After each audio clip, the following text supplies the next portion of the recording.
Bienvenidos al ciclo 2022 del ciclo de encuentros virtuales de medios en la educación de Diario Los Andes. Muchas gracias por acompañarnos en este nuevo ciclo. Daremos inicio a la primera intervención de estos encuentros de este año, Gestión del clima de la convivencia escolar, con Alejandro Castro Santander, escritor, investigador, docente, director del Observatorio de la Convivencia Escolar de la Universidad Católica de Cuyo y miembro de la Cátedra UNESCO de Juventud, Educación y Sociedad de la Universidad Católica de Brasilia, Brasil.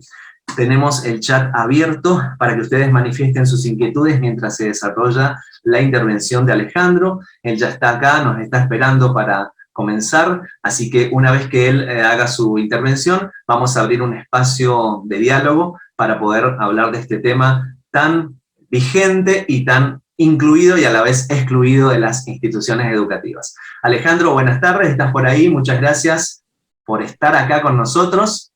Tuvimos ahí una charla con Alejandro a ver qué hacíamos, si hablaba solamente o poníamos una presentación, dado el tiempo, ¿no? A veces se hace tedioso cuando uno habla nada más, pero siempre llegamos a la misma conclusión, estamos ya acostumbrados a la imagen, viene bien recurrir a la imagen. El tema es que por ahí una imagen que dice más que 1000 palabras a veces, bueno, a veces es provocadora de muchas palabras. Entonces por ahí con una sola imagen uno arranca y no para. El año pasado, cuando iniciamos este ciclo de medios en la educación, también virtual, el título fue Desafíos de la convivencia en la nueva presencialidad. ¿Por qué? Porque teníamos la esperanza de que volvíamos. No sé si se acuerdan ustedes, esto fue en mayo del año pasado, teníamos la esperanza de volver a encontrarnos dentro de la escuela y poder estar cara a cara con nuestros colegas, con los estudiantes. Lo mismo pasaba con los chicos. El tema fue que no pasó, o pasó en parte más al final del ciclo lectivo, pero no pudimos hablar de una presencialidad completa, sino que, como veníamos diciendo, bimodal o híbrida. Esta fue un poco la realidad. Sabíamos perfectamente la pérdida que significaba de los aprendizajes, no era lo mismo, sobre todo en los más chicos, no era lo mismo estar con sus docentes que a través de un dispositivo, ¿no? Fuera el que se tuviera a disposición. Hoy un poco el desafío también es para charlarlo, para analizar cómo gestionamos la convivencia en la escuela. ¿Esto por qué? A raíz del inicio, ¿no? El inicio del ciclo lectivo, que fue ya con presencialidad completa, nos encontró con una serie de dificultades que en realidad ya las habíamos conversado. Si algunos de ustedes estuvieron presentes en ese momento, habrán visto que era uno de los comentarios que hacíamos, y nos íbamos a encontrar, o había una gran posibilidad de que nos encontráramos con los efectos de esa otra pandemia, de esta segunda pandemia que se suponía que se estaba viviendo, que se estaba experimentando, que era de la salud mental. En aquel momento, lo primero, los datos fuertes que teníamos eran las experiencias que nos daba ya la investigación de la Segunda Guerra Mundial en lo que hacía al confinamiento prolongado. ¿Cuáles eran los efectos de estar mucho tiempo encerrado? En nuestro caso era la cuarentena, y la cantidad de datos que aparecían en relación a la ansiedad, a la depresión, ¿no? Y a todos otros fenómenos relacionados con esto que afectaban indudablemente a un ser social como somos los seres humanos, e iba a incidir seguramente, ya estaba incidiendo por supuesto, en las familias y en los distintos ámbitos de encuentro, pero sobre todo en el momento del encuentro nos quedaba ahí un interrogante de qué iba a pasar. Lamentablemente, lo que vimos, la percepción que tenemos, porque lo estamos midiendo todavía este inicio del ciclo lectivo, hay una serie de denuncias que hacen por ahí directivos y docentes en relación a cómo van llegando sus estudiantes. No sabemos si esto es generalizado, si todas las instituciones educativas pueden decir lo mismo, pero en general con las que hemos conversado insisten en esto. Los alumnos vienen muy disruptivos, hay alumnos que vienen muy distraídos, hay alumnos que vienen con una serie de disocialidades, que se suponía que ya habían ido adaptándose a la escuela, ahora hablo de los más chicos, ¿no? Y se encontraron de golpe con que estos chicos no se sentían bien en la escuela. Hubo casos de violencia, empezamos con uno, ya enseguida lo vemos, empezamos con uno a principio de año que no era nuestro, que venía de Estados Unidos y que de alguna manera también conmocionó a la gente, sensibilizó mucho a la gente. Entonces, por poner, esta es una frase que siempre es muy útil de Mario Benedetti, ¿no? Cuando dice, cuando creíamos que teníamos todas las respuestas, de pronto cambiaron todas las preguntas, ¿no? Se nos cambió la realidad y tuvimos que salir al encuentro de una serie de respuestas, manejando lo que conocíamos, pero claro, seguíamos en momentos inéditos, con experiencias que no habíamos tenido y había que empezar a buscar respuestas, ¿no?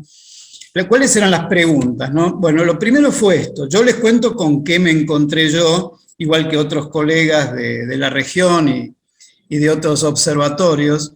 Nos encontramos con que este hecho de este chiquito de Utah en Estados Unidos que se suicida por el acoso de sus compañeros, sensibilizó mucho a la población, sensibilizó mucho a los adultos en general, no hablo exclusivamente de la escuela. Recuerdo haberme encontrado con periodistas, en especial uno creo que era de la provincia de Santa Cruz, que me empezó a entrevistar por este tema y en un momento se quebró y después él mismo reconoció que era porque tenía hijos chicos y se imaginaba lo que podría haber sufrido este estudiante, ¿no? De 12 años, con una familia aparentemente muy contenedora, muy protectora, en donde la madre escribe una carta, por eso justamente conocimos el caso y se hizo mediático, esta madre que le habla al hijo, ¿no? Y dice, no podría haberte ayudado, el niño no comunicó esto que le estaba pasando, que es un poco, forma parte en este caso de un fenómeno de acoso, ¿no? Escolar, de un caso de bullying, en donde justamente por lo general los chicos no comunican lo que les está sucediendo, porque piensan que lo pueden resolver, otros porque creen que o porque les da vergüenza, porque piensan que los adultos no van a poder ayudar, porque es propio de los grupos, por el motivo que sea. El hecho es que sensibilizó mucho. Y a partir de ahí un poco también los medios, es un poco la lógica, ¿no? de los medios de comunicación, se armó como una especie de agenda relacionada con el tema bullying, y bueno, cada cosa que pasaba en algún lugar inmediatamente tomaba dimensión mediática. Nosotros no podemos decir, porque no lo hemos medido, si hay más, menos, igual, realmente no lo sabemos, pero sí existió una demanda generalizada de como que los chicos no vinieron bien, no vinieron como frecuentemente se inicia un ciclo lectivo. Esto tiene muchas explicaciones, ahora vamos a ver un poco qué dice la evidencia, la poca evidencia que tenemos, ¿no? Hasta el momento, pero para acompañar un poco por qué apareció este reclamo, ya no tanto de describir el fenómeno de la violencia en general o el bullying en particular, de seguir hablando de víctima, victimario, ¿no? Los testigos, los bystanders, como se dice, sino empezar a ver qué hacemos. En definitiva, esta era la gran pregunta. Un poco si uno quiere ver por dónde vamos a ir, por esto, ¿no? Cómo gestionar la buena convivencia, ¿no? Como pregunta, cómo gestionar la buena convivencia en la escuela y cómo prevenir, intervenir y o erradicar, ¿qué cosa? La disrupción, la indisciplina, las violencias esporádicas y el acoso, el que en general llamamos bullying.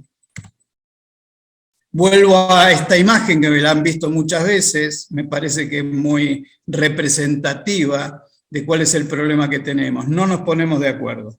no nos ponemos de acuerdo, ni a veces entre los investigadores, ni entre los responsables de las políticas. ¿Cuál es el lugar que debe ocupar el tema de la convivencia? ¿Hay que verlo como convivencia o hay que verlo como violencia? ¿Qué hacemos con la violencia? ¿No? Nosotros siempre apuntamos a lo positivo. Luego, por supuesto, entra el análisis que corresponde y la mirada que corresponde sobre la violencia.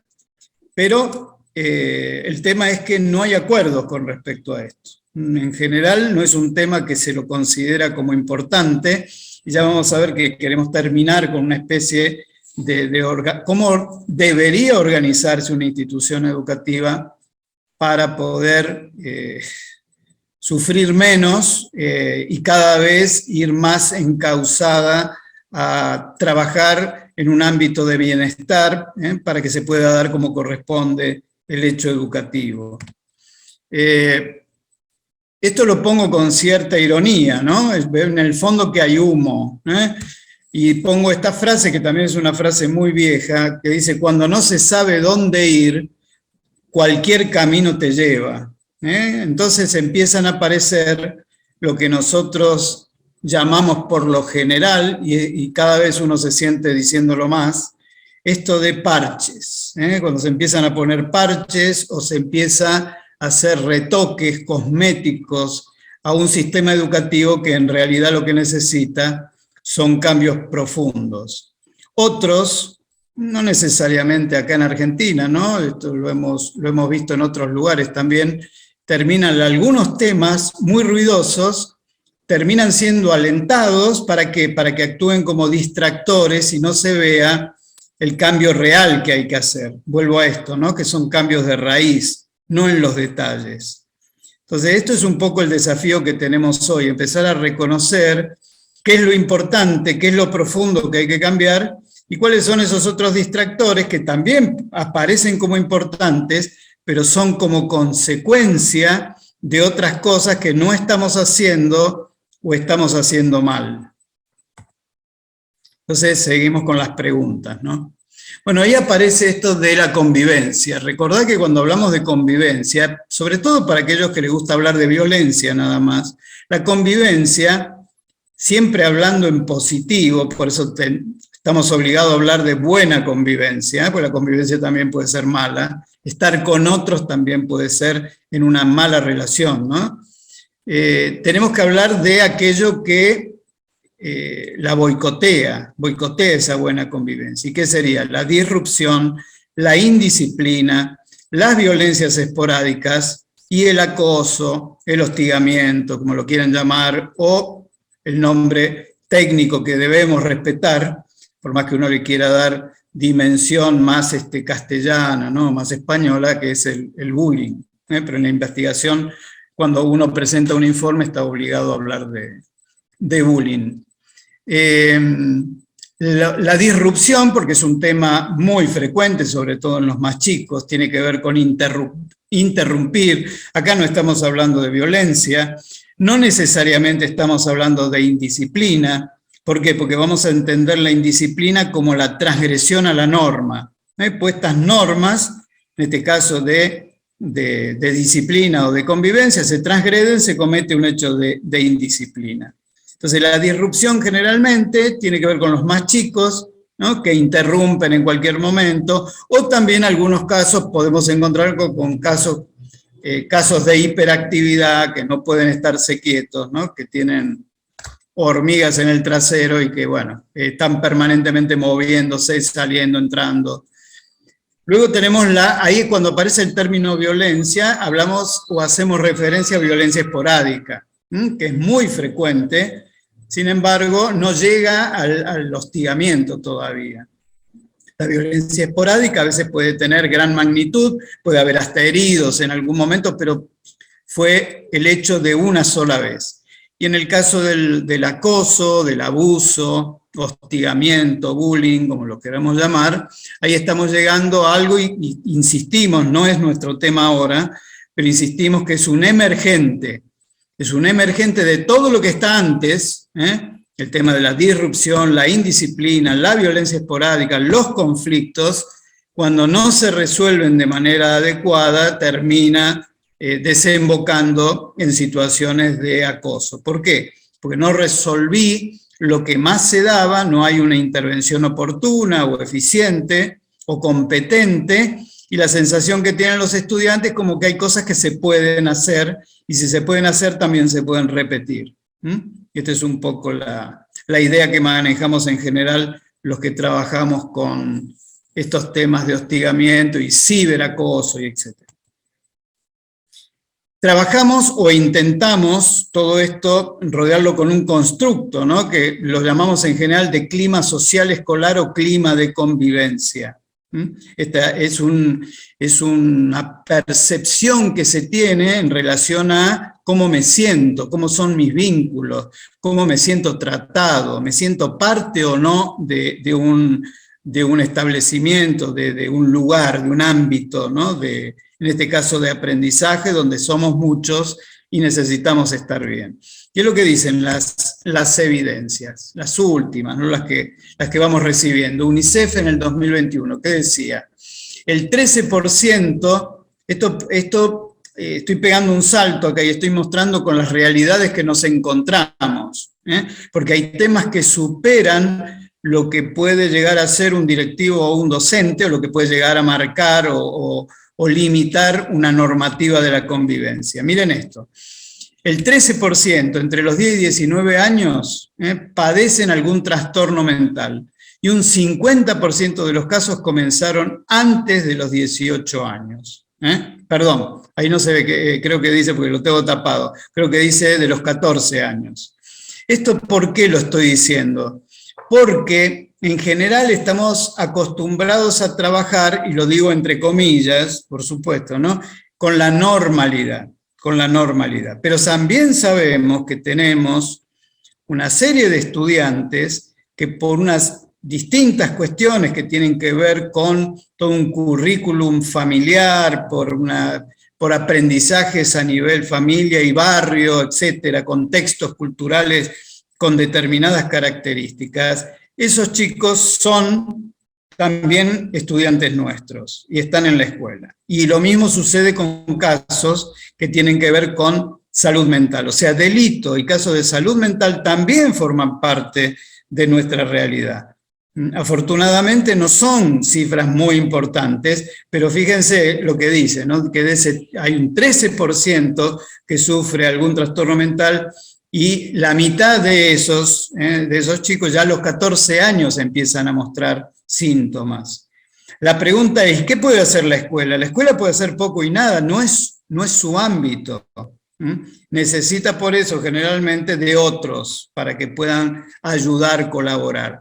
Pero muchas veces estos casos, sobre todo los que tienen una base relacionada con salud mental, se nos presentan de una manera que no necesariamente un docente o un directivo detecta como un problema que escapa a su gestión. Por ejemplo, estos chicos que tienen trastornos disociales, chicos que luego se van a presentar luego de los 18 años como un trastorno borderline de la personalidad o trastorno límite de la personalidad, un negativista desafiante, un explosivo intermitente. Estoy hablando ya de etiología, ¿no?, de diagnósticos. Estos temas superan, claro, ¿qué le queda a la escuela? Hacer funcionar su normativa nada más. Pero estos son temas que ya ocupan un ámbito que no tiene absolutamente ya nada que ver con la escuela. Y todo eso, en general, la escuela no lo maneja ni a veces tiene cierta conciencia, porque no se le dice, no se lo prepara, no hay capacitación en estos temas, y cuando uno llama a los que se supone que deberían colaborar para acompañar la tarea, la gestión del directivo y la de los docentes, bueno, a veces no aparecen o aparecen turnos que realmente no resuelven el problema urgente, ¿no? Se derivan a otros momentos. Entonces, estas son realidades también que, ¿por qué lo cito? Porque con la pandemia, con las cuarentenas, se han agravado mucho. El tema del suicidio es una deuda que tenemos ahora, o por lo menos todo lo que tiene que relacionar con parasuicidio, intentos de suicidio, etc. Pero recordemos la magnitud que tiene, ya previo a la pandemia, ¿no? 2018. Había 800.000 personas que se suicidaban al año. Había un aumento en los últimos 45 años del 60%. Era el 11,4, ¿no? Cada 100.000 habitantes. Pero en Argentina, miren la cifra, ¿no es cierto? Estamos por ahí cerca de la media, 10,3 cada 100.000 habitantes, pero cuando tomamos entre los 15 y los 24 años nos sube a 13,8. Esto fue previo a la pandemia. En pandemia sabemos perfectamente que perdimos la relación con los números. Los números van a ir apareciendo de a poco a través de las distintas investigaciones. Pero todo lo que viene diciendo tanto UNICEF como UNESCO es que se incrementó mucho. En algunos casos hablan ya de más del 50%. El otro tema, los datos que tenemos es este, ¿no? El estudio de UNESCO 2019, que se realizó ya con muchos más países. 1 de cada 3 estudiantes es acosado de alguna forma por sus compañeros. Esto es prepandemia. Pospandemia, sabemos perfectamente que de alguna manera ya nos está diciendo que se incrementó, porque esto es lo que perciben directivos y docentes. Están pasando cosas que no se esperaban y que no eran las habituales en un inicio de ciclo lectivo. Esto es de PISA 2018, en alguna oportunidad creo que lo he mostrado. Los datos los tuvimos en el 2019 y lo presentamos a principios del 2020, pero como comenzó la pandemia, quedó ahí perdido, ¿no? Quedó desdibujado. ¿Qué era lo que decíamos en ese momento, ¿no? Este es un informe que hicimos a través de Argentinos por la Educación. Tomamos PISA 2018, de PISA 2018, matemática, rendimiento en matemática, y de la matemática lo cruzamos con las situaciones de violencia que podían o no vivir los estudiantes. Recuerden que estamos hablando de chicos y chicas de 15 años aproximadamente. Violencia física, ¿qué pasaba con el que sufría o manifestaba sufrir violencia física? ¿Qué pasaba en relación a su aprendizaje de la matemática? Rendía 41 puntos menos, 41 puntos menos. Para la OCDE, que es la encargada de las pruebas PISA, 40 puntos equivalen a un año escolar. O sea que es como si un chico que sufría violencia hubiera perdido un año de aprendizaje, en el caso de la violencia física. Y cuando lo cruzábamos con lo que hace a la pertenencia, sentirme parte, lo que llamamos en general violencia social, o sea, se sentían excluidos por parte de sus compañeros, eran 67 puntos. O sea, era como que habían perdido un año 7 o 1.7 años escolares. Esto para que vean la magnitud del tema. Nosotros hemos hecho estudios parecidos con otros países y da más o menos lo mismo, para que se vea que nosotros hablamos de lo que produjo el aprendizaje virtual, la pérdida significativa de aprendizaje, el valor del docente, digamos, de carne y hueso, frente a lo virtual, que no había más remedio, por supuesto, pero bueno, pero hablábamos de una pérdida. De hecho, UNESCO hablaba de las 3/4 partes de pérdida, ¿no?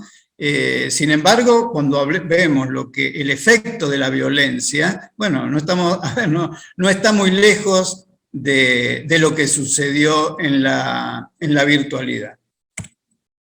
Y luego está otro, que ya lo han comentado muchos docentes, esto de, nosotros reiterábamos, pedíamos, y es cierto también porque la mayoría lo hacía, la cantidad de chicos que decían quiero ir a la escuela, necesito estar en la escuela.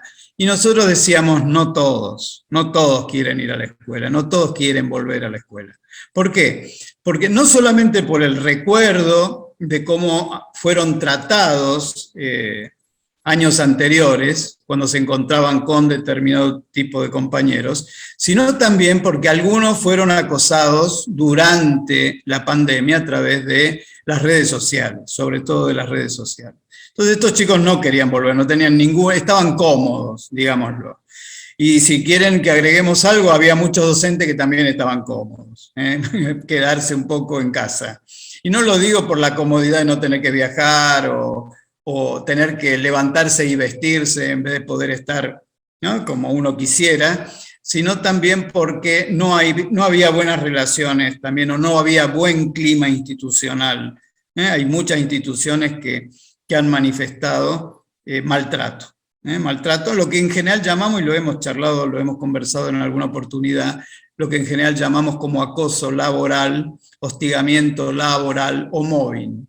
Esto es un fenómeno que va creciendo mucho en el ámbito de la salud y en el ámbito de la educación. Más detalles, más evidencias, ¿no? Esto ya queda como una afirmación o como una certeza. Latinoamérica es, ahí falta una palabra, es la región más violenta del mundo. Esto se viene repitiendo en las últimas décadas y no hemos cambiado. Seguimos teniendo, entre comillas, el privilegio de ser la región más violenta del mundo. Es la región con más casos de violencia infantil. Empecemos a recordar lo que hemos hablado en muchas oportunidades cuando decimos la violencia en general es una conducta aprendida. Recuerden esto, esa forma parte del aprendizaje social. Y si decimos que la región con más casos de violencia infantil, que en general, y es lo que sigue, la mayoría de los casos sucede en el espacio familiar privado, el espacio privado. ¿Qué están aprendiendo los chicos? ¿Cuál es el clima que se genera, que se vive dentro de determinados ambientes familiares?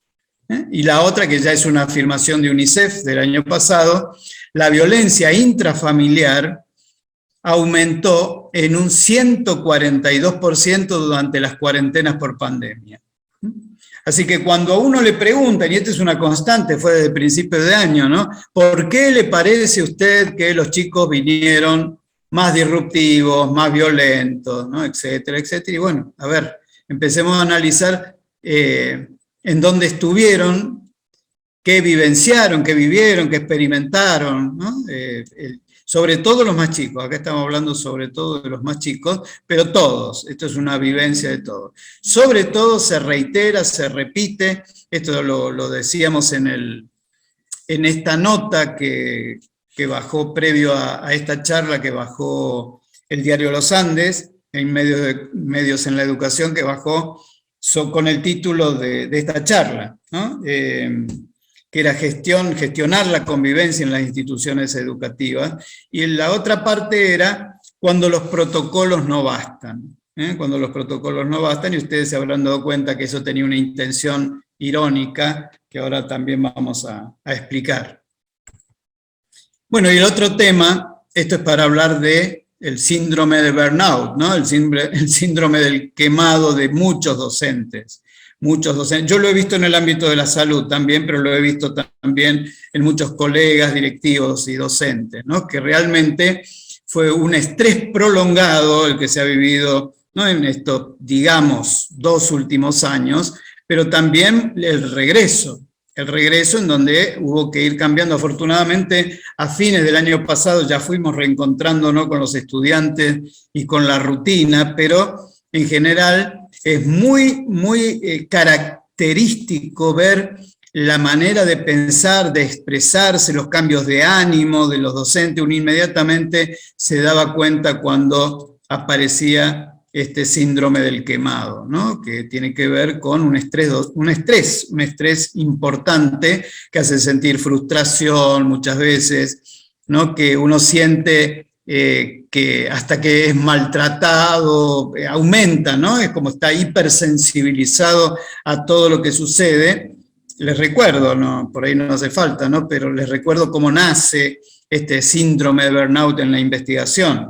Nace cuando una serie, sobre todo en el área de la salud, aquellos que estaban preparados para ayudar a otros terminaban justamente por esta fatiga crónica, ¿no?, por este cansancio, agotamiento y frustración por la tarea, terminaban echándole la culpa a aquellos que se suponía que tenían que cuidar, ¿no? Entonces se lo tomó como síntomas que empezaron a posibilitar después el seguimiento hasta ya enmarcarlo, ¿no? Darle características propias, que es lo que llamamos el síndrome del quemado, y en nuestro caso podemos hablar perfectamente del síndrome del docente quemado, ¿no? Que tiene sus particularidades. Y la gran pregunta, ¿no? Esto le digo, toda la prensa siempre pregunta lo mismo, a mí por lo menos me preguntan, sé que a otros colegas también, ¿es posible disminuir la violencia o erradicarla? Y volvemos a esto, si desde el marco teórico conocido y reconocido en las últimas décadas decimos que la violencia en general es una conducta aprendida, nosotros decimos, se puede prevenir de manera temprana, se puede intervenir de manera eficiente, de manera eficaz, de manera oportuna, y también se puede desaprender.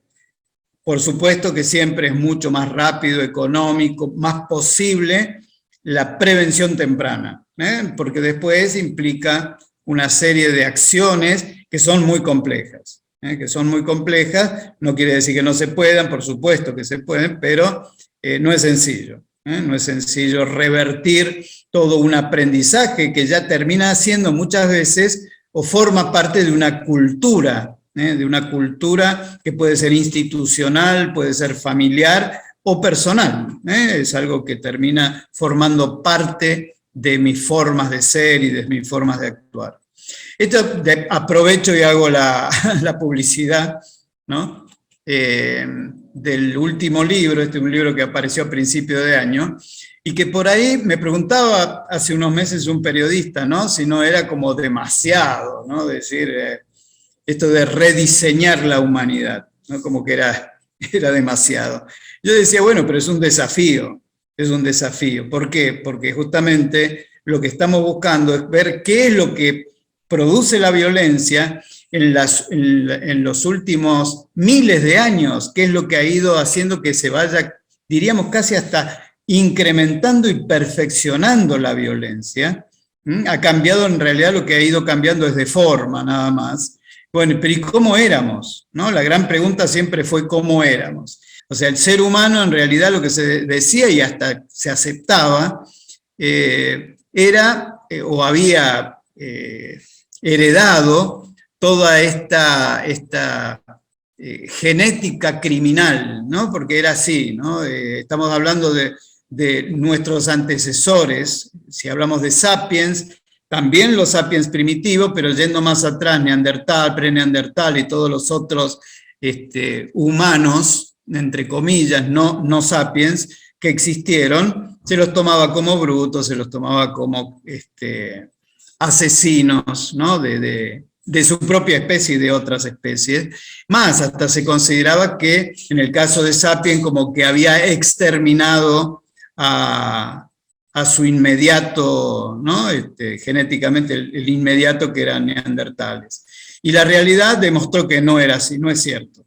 Esto es fruto de las últimas investigaciones, no es un tema de Darwin para acá, sino de las últimas investigaciones, en donde se demuestra que tanto neandertales como el mismo sapiens eran cooperativos, eran mucho más sapiens, por eso sobrevivió, pero eran cooperativos, eran altruistas, eran compasivos, y esto les permitió la subsistencia, ¿no? Esto lo quiero recalcar porque en definitiva, un poco lo del libro, cuando le mostraba el libro está dirigido a mostrar eso.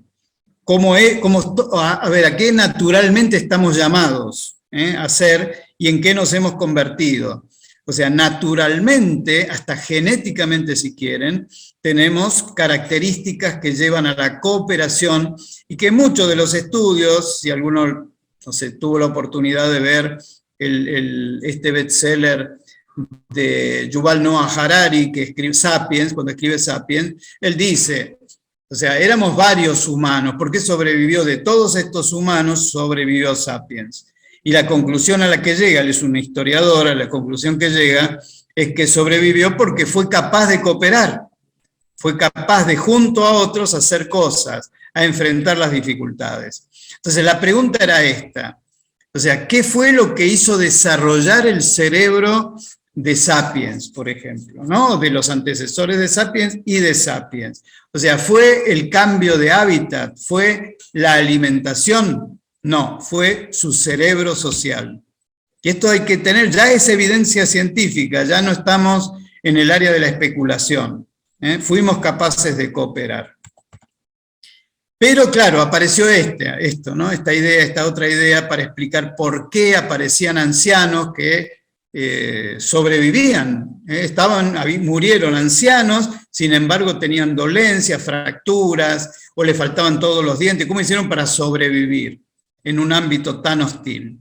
Y la respuesta era porque los ayudaron, porque los cuidaron. Esta fue la respuesta siempre, pero aparece esa idea de este altruismo que llamamos utilitarista o egoísmo egoísta. Lo cuidaban porque lo necesitaban. ¿Por qué? Porque era viejo y sabía dónde estaba el agua, sabía dónde estaban los cotos de casa, etcétera, etcétera. Esta era la idea en general que daba vuelta, como diciendo, sí, es cooperativo, ayuda, pero lo hace por un interés. Hasta que aparece el cráneo 14.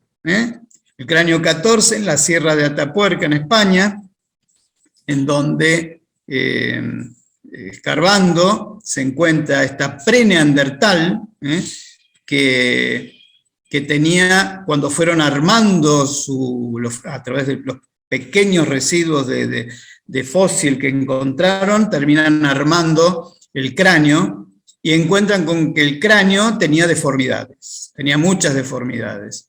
Lo siguen analizando, llegan a la conclusión, primero pensaron que era de un varón, después vieron que era de una niña, de 11 años aproximadamente, que había vivido hace 530.000 años, y que esas deformaciones que tenían era porque había sufrido craneosinostosis. ¿Qué es la craneosinostosis? Que también se da, ¿no?, en la actualidad. Es esto de, mientras se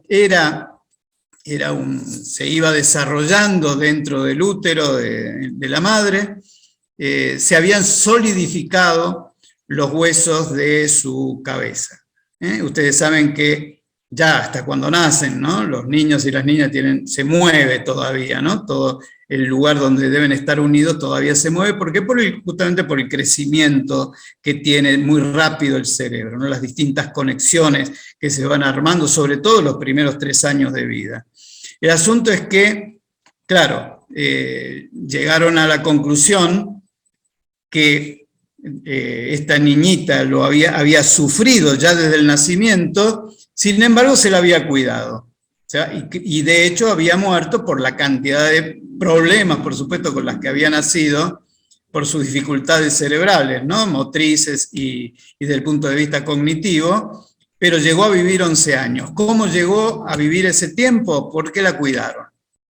Pero la cuidaron no por un interés, no porque no tenía sentido, no era útil para el grupo. Entonces la única explicación, y de hecho el nombre que le ponen a Benjamina, que es un nombre hebreo que quiere decir la más querida o la más amada. Entonces esto dio vuelta a todo un modelo, un paradigma, ¿no?, de este altruismo utilitarista, ¿no?, que buscaba solamente el beneficio, la conveniencia y no lo afectivo. Entonces hay toda una mirada, quiero que sepan que hay toda una mirada hoy desde la paleoantropología con respecto a cómo era realmente el ser humano, ¿no? Cambió el paradigma y ya dejamos de ser los brutos, matones, asesinos, ¿no?, a convertirnos en una especie que era muy pacífica, y recién la guerra empieza hace unos 5.000, un poquito más de años, cuando empiezan a aparecer los metales. Y la población empieza a desarrollarse y empiezan los conflictos, pero se toma la guerra como algo planificado. Por supuesto que había enfrentamientos. Bueno, ahí en el libro es mucho más largo lo que pongo, ¿no? ¿Qué pasaba con aquellos, por ejemplo, que se portaban mal, ¿no?, o que mostraban por ahí algún espíritu violento? En general, si lo tomaban como peligroso directamente, el resto, ¿qué hacía? Lo mataba directamente. no había juicio, no había nada, ¿no? Es un peligro para la población, lo mataban. Terminaron haciendo ¿qué cosa? Terminaron haciendo dentro de lo que llamamos la evolución y la selección natural, terminaron haciendo una selección artificial. Se encargaban ellos, ¿no?, de eliminarlo para no tener problemas dentro del grupo, ¿no? Así que bueno, estamos redescubriendo un poco la prehistoria humana hasta llegar hoy, se puede decir, podemos hablar de una prehistoria del cuidado y una prehistoria de la compasión humana.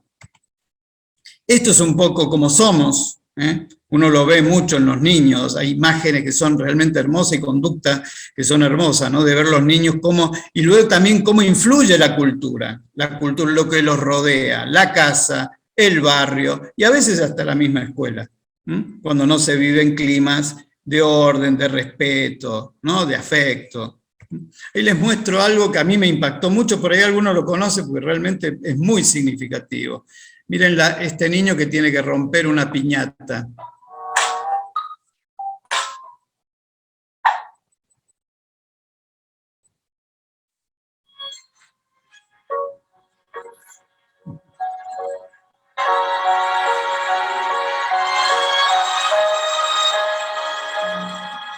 ¿Cómo le voy a pegar a Spider-Man? Dice, ¿no?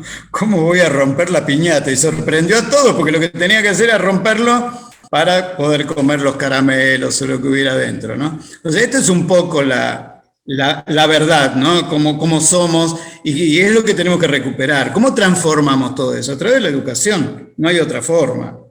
Una educación donde nos ponemos de acuerdo también con la familia, no es solamente la escuela como único protagonista, ¿no?, junto también con la familia. Entonces, la respuesta educativa, nosotros decimos, es una respuesta compleja, es una respuesta integral, que tiene partes que hacen a lo técnico, porque esto no es así por opinión nada más, qué es lo que venimos estudiando, qué es lo que venimos confirmando, qué es lo que venimos aprendiendo a través del tiempo. Fíjense que hoy todavía estamos hablando, esto lo charló el otro día con la profesora Barzone, ¿no es cierto?, que esto de hablar de el constructivismo, ¿no?, que ya entre nosotros lleva unos 40, 50 años y hoy están diciendo no sirve. Bueno, sepan que nosotros desde la psicopedagogía, estoy hablando hace más de 40 años, decíamos lo mismo.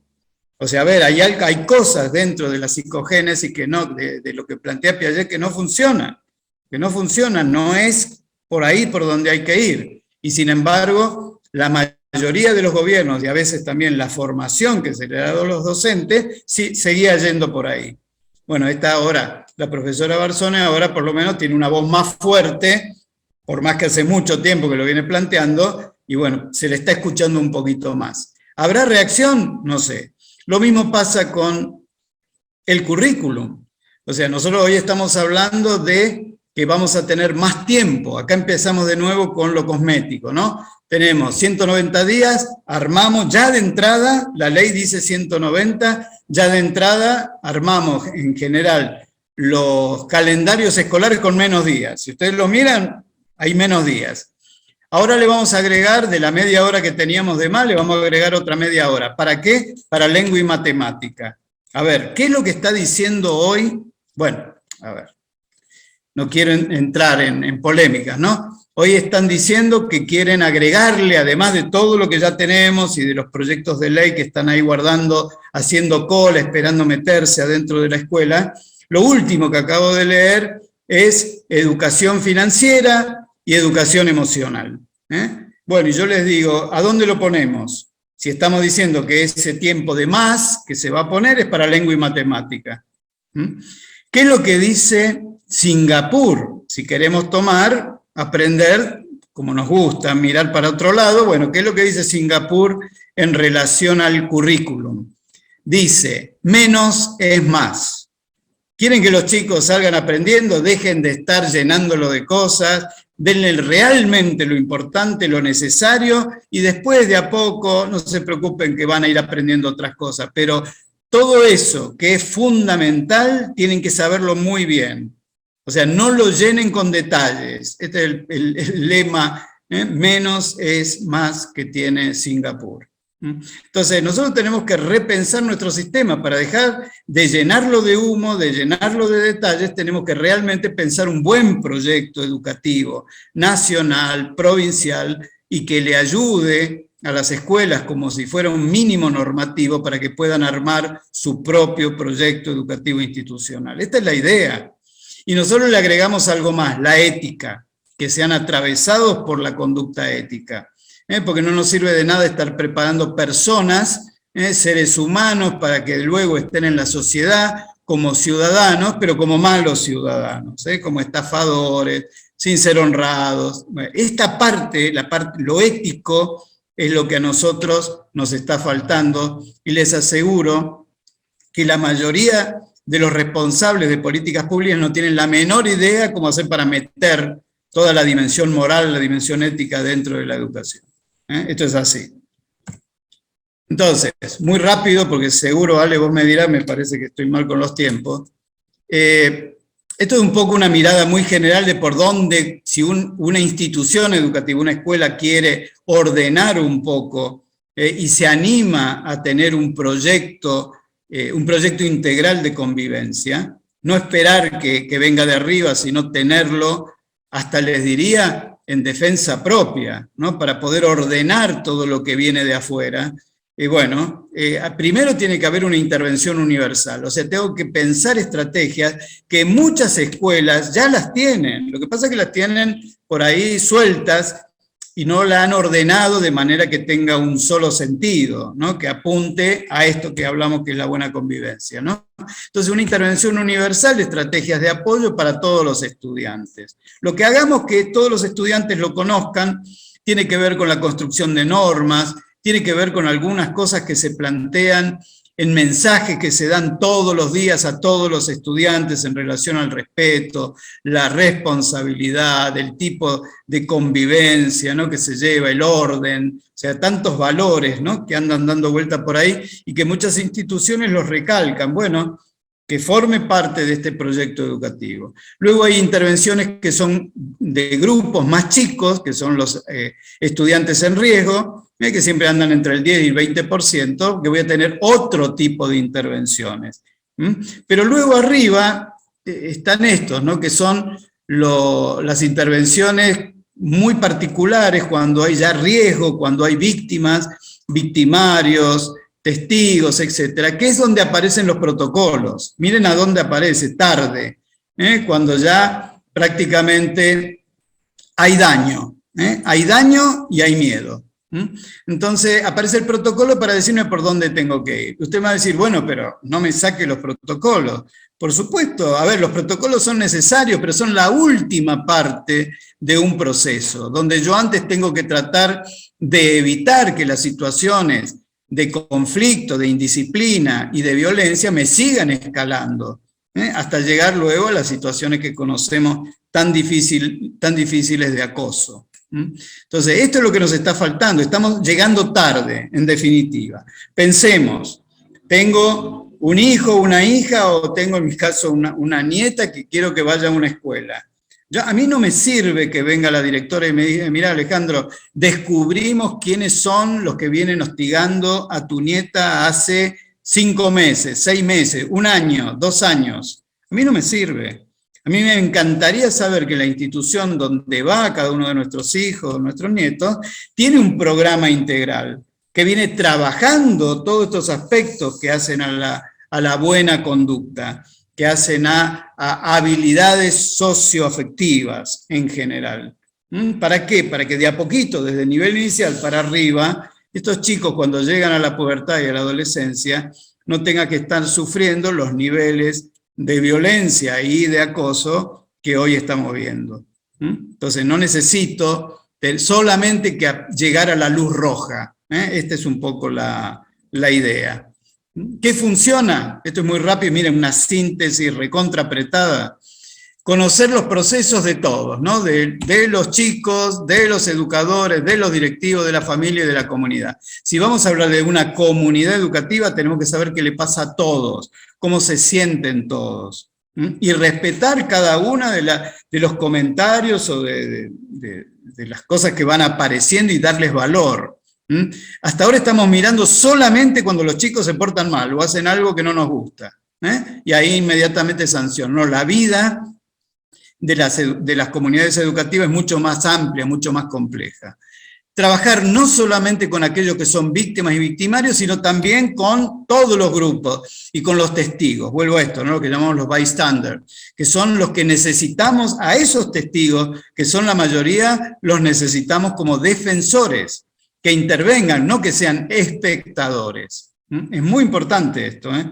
O sea, tenemos que romper esa lógica de los grupos, donde hay dos chicos peleándose y vamos a encontrar unos con el celular grabando, otros alentando y otros que se sienten cobardes porque no se animan a participar. Entonces nosotros tenemos que cambiar toda esa lógica, esa ecuación y convertir todo lo que pasa en la escuela en mucho más prosocial, mucho más proactivo. Y luego la implicación de las familias y toda la comunidad cuando la violencia trasciende también las puertas de la escuela.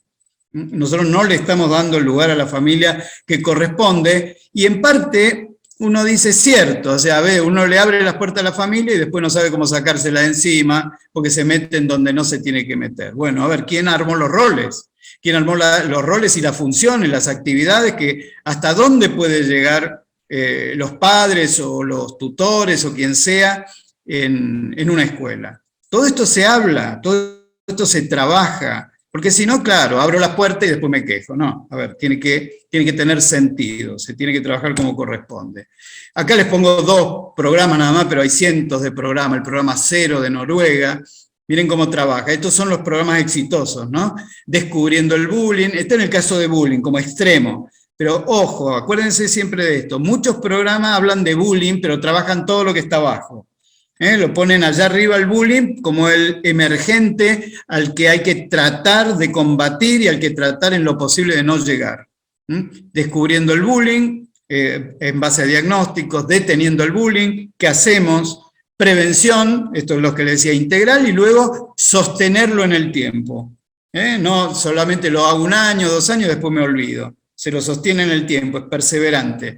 Y luego el otro que han escuchado mucho, pero en realidad lo hemos escuchado porque se ha publicitado mucho, pero es muy similar a otros, el programa Kiva de Finlandia, que busca esto, desde muy temprano, ya desde los más chiquitos. Recuerden que ellos empiezan la obligatoriedad más o menos a los 6 años, bueno, pero antes también lo trabajan en otros centros, el cambio de actitudes también, y esto que les decía, ¿no? Los bystanders, que son ni víctimas ni victimarios, pero son la mayoría que son testigos y que tienen que cumplir una función de cuidado, una función de protección, una función más altruista con respecto a sus compañeros. O sea, cuando intervienen, y esto es muy importante, ¿no? Cuando intervienen rompen esa lógica, ese círculo de la victimización que es muy frecuente en las escuelas, ¿no? Porque hay una ley del silencio, donde no pueden decir lo que está pasando, y queda siempre entre ellos. Y miren, después está otro que no hace falta que esté dentro de un programa, la creatividad de los docentes. En este caso, miren, ¿no? Lo que llaman la camisa de la reconciliación. No debo pelear con mis compañeros, ¿no? Ahí la seño lo que hizo fue, las vio, las metió en esa camisa de la reconciliación, y los chicos lo toman, sobre todo cuando son chicos, lo toman divertido, y van cambiando de actitudes y descomprimen estos conflictos. La tarea, entonces, resumiendo, cuando yo quiero armar un buen programa de convivencia en la escuela, tiene que ser toda la escuela, tengo que pensar cosas para toda la escuela, tengo que pensar cosas para el aula, el manejo, ¿no? del aula, tengo que pensar también el apoyo individual a algunos estudiantes, apenas aparecen las dificultades. Siempre insisto en esto cuando me pregunta, generalmente la prensa, ¿no? Es muy acosadora en esto, ¿no? Y bueno, ¿y qué hacemos, ¿no? con el tema? Y bueno, a ver, ¿qué hacemos nosotros con los chicos? Hoy, hasta cuando hablemos de evaluación, hoy estamos hablando de evaluación, ya la estamos cambiando la evaluación, ya no hay cuatrimestres, ahora es todo un solo año, donde va a tener una explicación de cómo va el chico a mitad de año y después recién vamos al final. Bueno, no me parece ni mal ni bien. El tema que es que hay que estar atentos todo el tiempo, todo el proceso de educación, todo el tema. No puedo estar mirando o esperando el resultado. Tengo que estar cuidando que, bueno, esto es lo que hacen los sistemas educativos exitosos. Sea con respecto a la convivencia, sea con respecto al estudio, sea con respecto a la forma de evaluar. Estar atento todo el tiempo, no esperar el final de la película, que generalmente termina siendo mala o termina siendo triste. Entonces, después el otro tema, ¿cuál es? El tema del apoyo de la familia. En realidad nosotros somos los que apoyamos a la familia. Pero bueno, dentro de estas lógicas, ¿no?, de las que hablamos, el tema de la familia es fundamental. Saber bien cuál es su lugar, cuál es su rol, cuál es su función, y hacer juntos las cosas, sobre todo cuando tiene que ver con valores. Y ahora lo hacemos más complejo todavía. En el centro está la escuela, y miren todo lo que tiene que funcionar, todo lo que de alguna manera tiene que estar en consonancia con la escuela. Todo tiene que estar en consonancia con la escuela. Y si le quieren meter nombre, el otro día me preguntaron, así en una charla con una fundación que me habían invitado, me preguntaban si yo fuera ministro, director general de escuela. Bueno, lo primero que le dije que no lo haría, no sería, ¿no? Porque privilegio mi salud mental. Pero aparte de eso, ¿no?, el comentario que yo le hacía era cómo me imaginaba yo, si tuviera que aceptar en todo caso, ¿no?, qué pasaba o aceptar un ministerio de educación. La única manera que lo haría, si todos los ministerios tuvieran como centro la escuela, tuvieran como centro el Ministerio de Educación o Dirección General de Escuela, y estuvieran pendientes en cada decisión que se toma de qué es lo que pasa en la educación de aquellos que son presente y futuro, ¿no?, de una nación o de una provincia. De esa es la única manera que lo haría. Cada decisión que se toma en cualquiera de los ministerios, fuera pensando en la escuela. Que en definitiva fue lo que hizo Sarmiento. No Alejandra Sarmiento, que ahí veo que hay una Alejandra Sarmiento. No me refiero a Domingo Faustino Sarmiento, ¿no? Cuando él le plantean, hace el censo y descubre la cantidad, 80 y pico % de analfabetos, y lo primero que dice, ¿qué hacemos? Educación, educación, educación. Esa fue su obra, en definitiva, y es lo que nosotros legamos y de alguna manera perdimos. Así que volvemos a sintetizar un sistema educativo que está apoyado en valores, que se inicia y todo el tiempo tiene presente la neurociencia, todo lo que venimos aprendiendo en las últimas poquitas décadas, que es lo que nos está diciendo la neurociencia, de cómo se debe enseñar y cómo se aprende, y atravesado por la ética. Así debe estar armado nuestro proyecto educativo institucional. Tiene que respetar estas tres cosas y a partir de ahí desarrollarse. Por eso es un proyecto, ¿no? Desarrollarse. ¿Y qué se gestiona? Se gestiona un proyecto educativo institucional. Eso es lo que le toca al directivo. Y a los docentes, que le toca gestionar una planificación, un programa.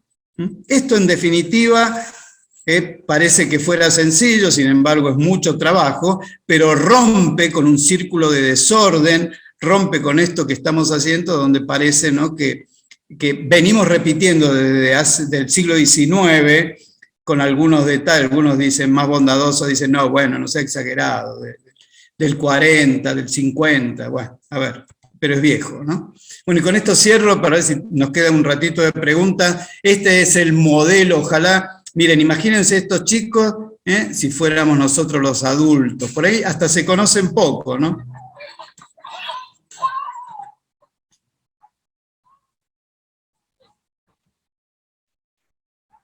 My friend, you are just adorable. Todos los adultos estaban sorprendidos por los dos niñitos. Bueno, lo dejo ahí.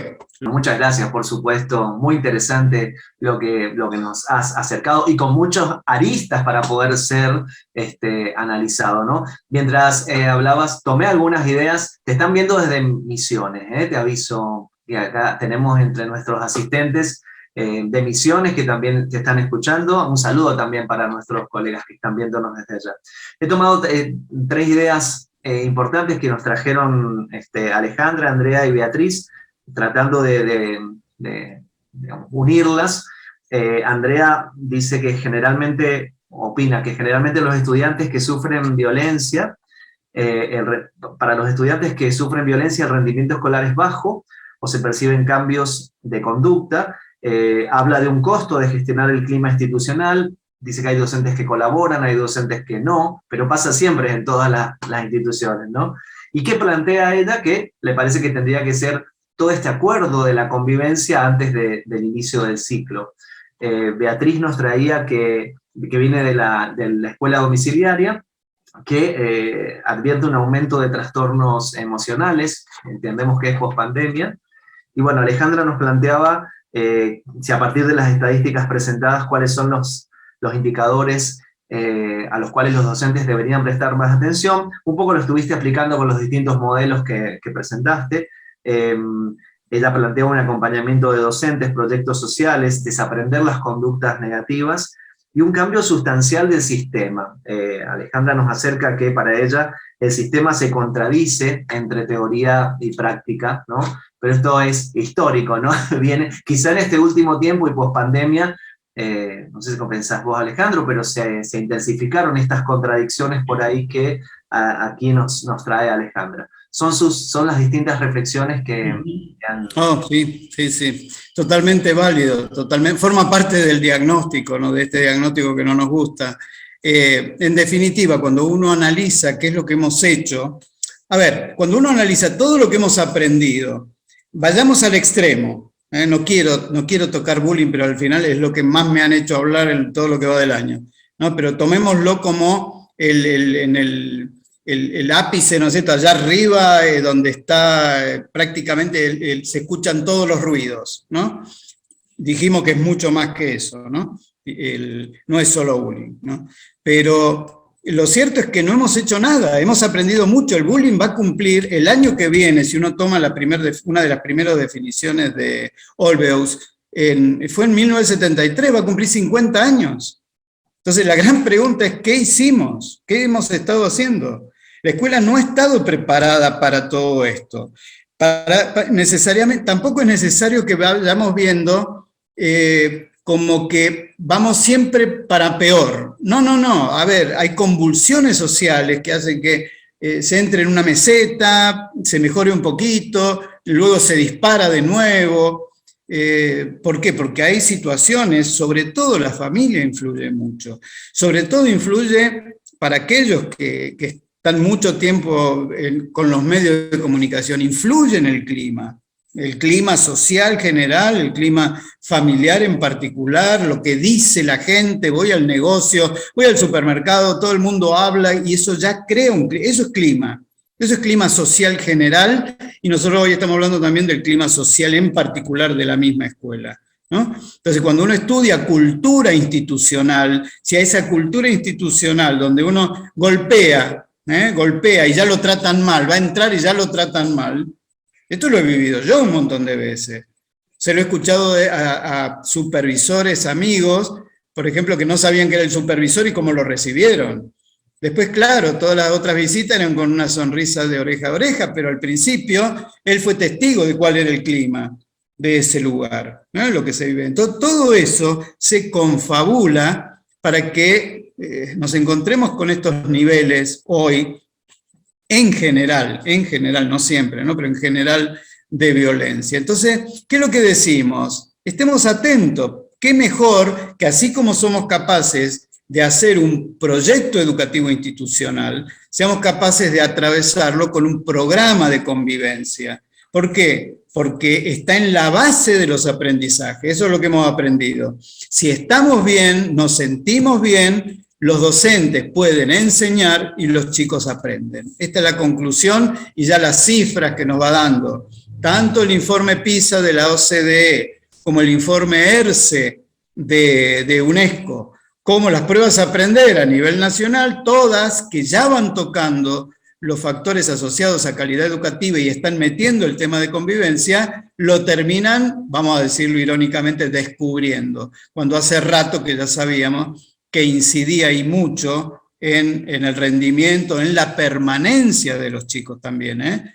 Ojo, hay muchos chicos que abandonan porque no se sienten parte de una institución educativa. Y hay docentes que se van porque no se sienten parte de una institución educativa. La pertenencia es fundamental. Los otros días me tocó hace 2 semanas, allá en ahí por Santiago de Chile, ahí en Peñalolén, creo que se llama, un municipio. El tema era pertenencia.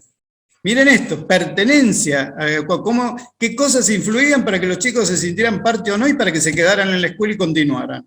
Entonces, bueno, a ver, pero claro, no se tocan estos temas y parece que lo único que nos preocupa es lengua y matemática. Bienvenido, la mejor lengua y la mejor matemática, pero no alcanza. Sí, incluso lo hemos conversado en otros momentos, Alejandro. El gran tema de la agenda educativa de estos tiempos es la convivencia. No podemos, justamente, aparece la tecnología, aparece el medio ambiente, aparece diversidad como grandes temas, pero la convivencia como el espacio donde se genera la condición, el espacio para sentirse parte, la atmósfera, podríamos decir, que es de la escuela, está, podríamos decir, aún desatendida en su esencia, ¿no? Incluso hablabas digamos, presuponer un escenario, ¿no? Hay que pensar un escenario, pero no desde el punto de vista, considero, que es erradicación de la violencia en la escuela, porque la violencia está en todos lados, es cómo se convive con esta complejidad, ¿sí?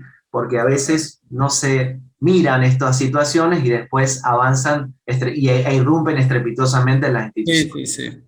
Y lo otro es que no es solo en la escuela, ¿no? También considerar con qué salen los chicos, porque por ahí puedo poner sistemas de control muy fuertes y después tengo estos problemas en la vereda, en la plaza, en la parada de los micros, ¿no? O sea, a ver, el tema es qué están recibiendo, qué están aprendiendo los chicos, porque en definitiva un muy buen plan sería trabajar todas estas habilidades socioafectivas desde muy temprano, incluirlas como corresponde, ¿no? Ya seguimos hablando de aumentar, paulatinamente aumentar la jornada, ¿no? De los chicos. Bueno, pero metamos, además de la lengua y la matemática, metamos estas cosas. ¿Por qué? Porque al final deberíamos ser capaces de darle a los chicos de los últimos años del secundario todo lo que tenga que ver con la formación del buen ciudadano.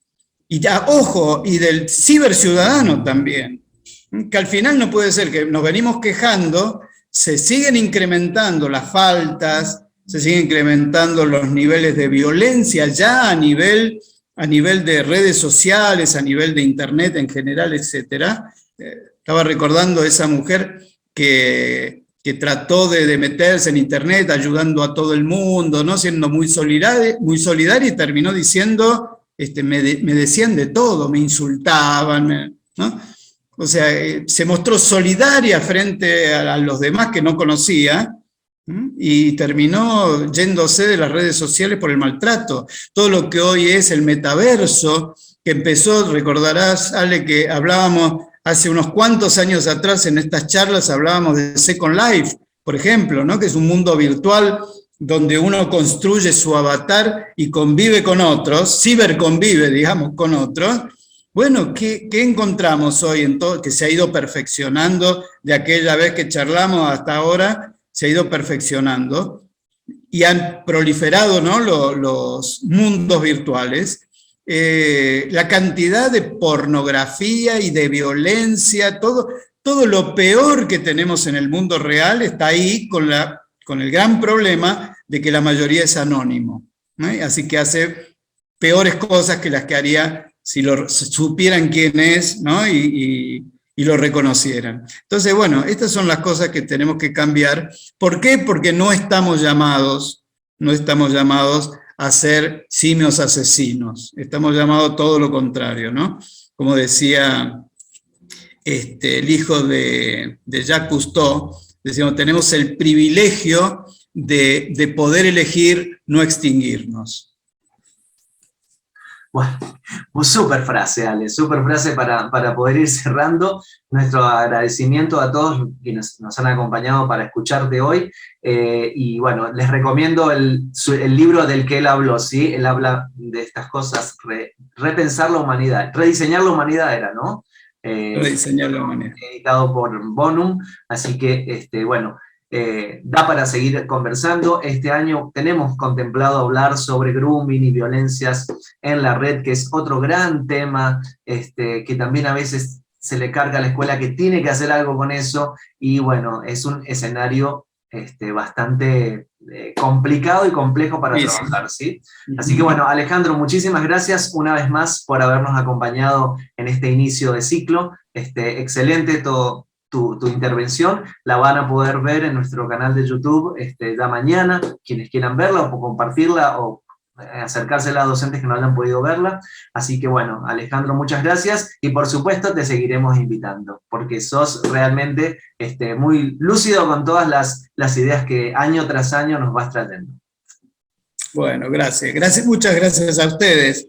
Y no se desanimen, no se desanimen. La cosa está difícil, pero si nos metimos en educación, a ver, no esperamos, yo creo que a esta altura de nuestra vida no creo que esperemos otra cosa, pero sí podemos transformar la realidad. Sí, si hay alguien que puede transformar la realidad, como me dijo una vez un religioso hace muchísimos años, no van a ser los políticos, van a ser los docentes. Bueno, muchas gracias, Alejandro, y gracias a todos ustedes. Nos vemos en el mes de junio, ya estaremos comunicando nuestro nuevo encuentro. Muchísimas gracias, nos vemos, hasta luego.